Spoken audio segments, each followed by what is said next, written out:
태백산맥 중심부, 겹겹이 산지로 둘러싸인 강원도 정선군은 강원도에서도 가장 외진 곳이라 일찍이 복음이 들어가기도 쉽지 않았습니다.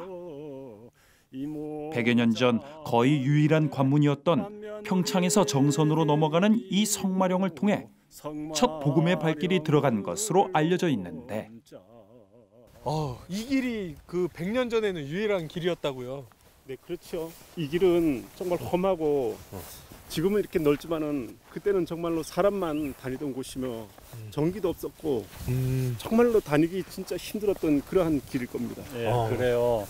그때 1911년도 그때 노블 선교사와 윤석열 전도사께서 복음을 들고 이 길을 처음 넘어온 길. 이게 그 복음 길이구나. 전파의 길 성마령. 정선에는 별을 만질 수 있는 영이 있는데 그 이름이 성마령이다. 이렇게 하시면서 그 고개를 넘기가 참 힘들었다. 어찌 그렇게 높았던지 지금 상상하니 어렵기만 하다. 범을 잡을 수 있는 이 덫이 여기저기서 발견되었다. 흉년이 들어서 식사를 잘 사 먹을 수가 없었다고 기록하고 있는 이 어려운 지역을 대변하고 있죠. 남에서 북으로 흐르는 조양강이 감싸는 마을을 해발 1561m의 가리왕산이 품은 곳, 그 중심에 정선 감리교회가 있습니다. 오래된 읍내에는 정선 지역의 정서와 역사를 보여주는 정겨운 향토 음식들이 먼저 반깁니다. 네, 이곳이 정선 읍내 장터입니다. 과거에는 이곳이 정선의 아주 가장 중심가였다고 하는데요. 이것도 지금 장날이면 이렇게 사람들이 많이 붐비는데, 지금 이거 뭐예요? 음식을 하시는데? 이거는 지금 정선에서 제일 유명한 메밀 부치기, 이거는 메밀 전병입니다. 메밀 전병. 예, 이거 굉장히 유명한 음식인데, 그렇죠? 그 정선 5일장 하면 굉장히 유명했었는데, 어르신 요즘에는 어떠세요? 그럼요. 정선 5일장 하면 뭐 서울 같은 데서도요. 주말에마도 굉장히 와요. 전국에 알려져 있기 때문에. 정선 5일장 유명하잖아요. 그러면요. 그러신데 이거 한번 드셔보셔요. 이게 뭐예요? 이게? 부치게. 야, 강원도의 소박함. 네. 야, 느껴지는 맛이네요. 맛있죠? 네, 맛있습니다. 한번 먹으러 들어갈까요? 더 가시죠. 맛있게. 자리를 잡고 곤드레밥과 함께 좀 더 깊은 대화를 나누기로 했습니다. 1980년도까지는 또 우리 정선감리교회가 지역의 랜드마크로 자리 잡았다고 하던데, 어떠세요? 그 당시에만 해도 정선이 뭐 큰 건물도 없고 제일 큰 건물로서 상징적인 랜드마크 교회로. 저는 예전에는 감리교회 하면은 정선교회로 이렇게 다 통했다고 하더라고요. 어떤 이야기였어요? 네, 그 당시에는 우리 정선 감리교회밖에 없었기 때문에 어디 뭐 식당에 예약을 해도 감리교회로 다 통했던 것 같아요. 이렇게 지역사회의 중심점 역할을 해온 정선 감리교회. 그 시작은 1913년 9월 17일인데 당시 정선 지역 담당자 박원백 감리사가 정선군 정성면에 집 한 채를 구입하고 초대 담임자 신성희 전도사 내외를 중심으로 예배드린 것입니다. 그리고 정선 지역 복음의 통로가 됐지만 지역 특성상 그 상황이 얼마나 어려웠는지 1918년 기독신보에서 알 수 있습니다.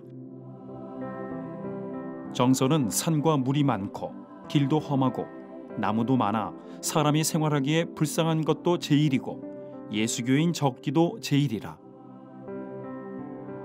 이런 어려운 상황 속에서도 선교사들과 사역자들의 헌신으로 복음의 씨앗은 계속 뿌려졌습니다.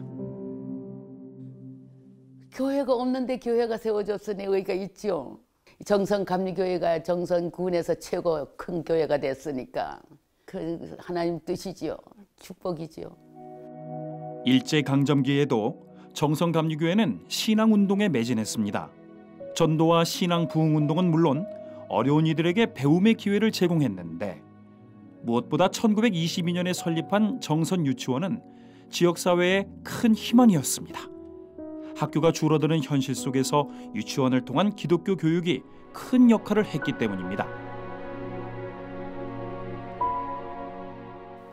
그 당시에 차지했던 교육사업, 문화사역, 그리고 복음 전파의 사역을 모 교회로서, 어머니 교회로서 이 지역에 곳곳에 구석구석에 오지 마을에까지 복음 선교를 확장하는 그것이 우리 교회의 사명이라고 그렇게 여기온 세월 107년의 역사 속에 묻어있는 비전이었습니다.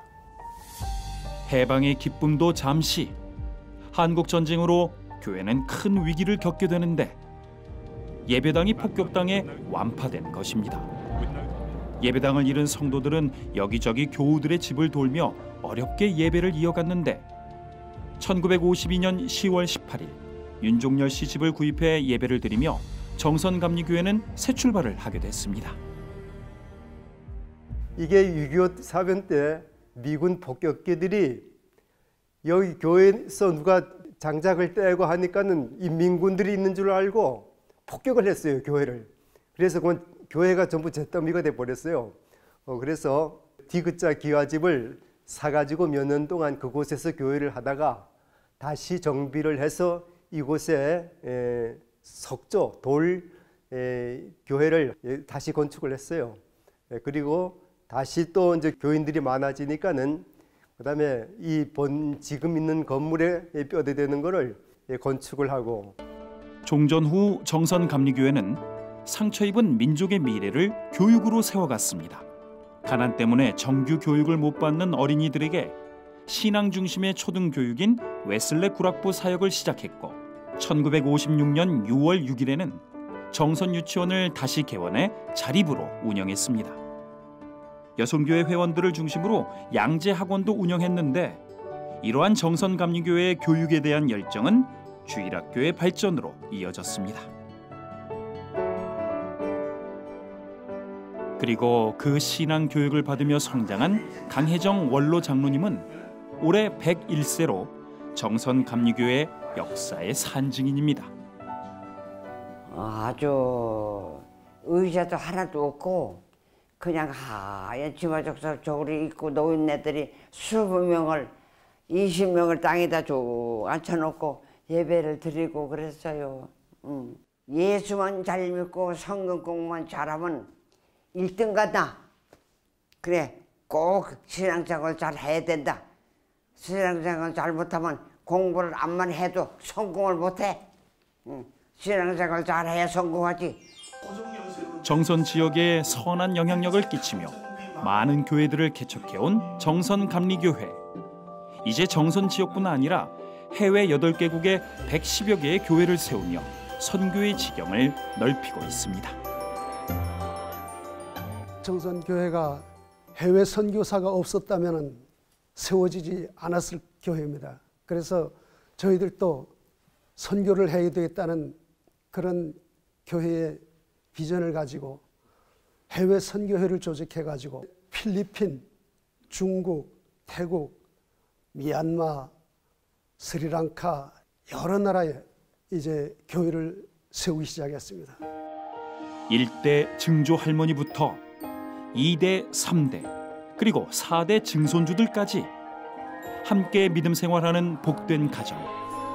시대와 상황은 달라져도 변함없이 신앙의 유산을 이어가는 교회입니다.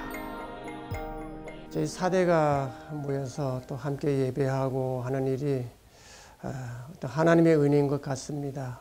지금까지 오면서 4대가 함께 예배하고 또 찬양하며 기도하는 일이 저희들에게는 큰 축복이고 감사했음을 다시 한번 우리 하나님께 영광을 돌려드립니다.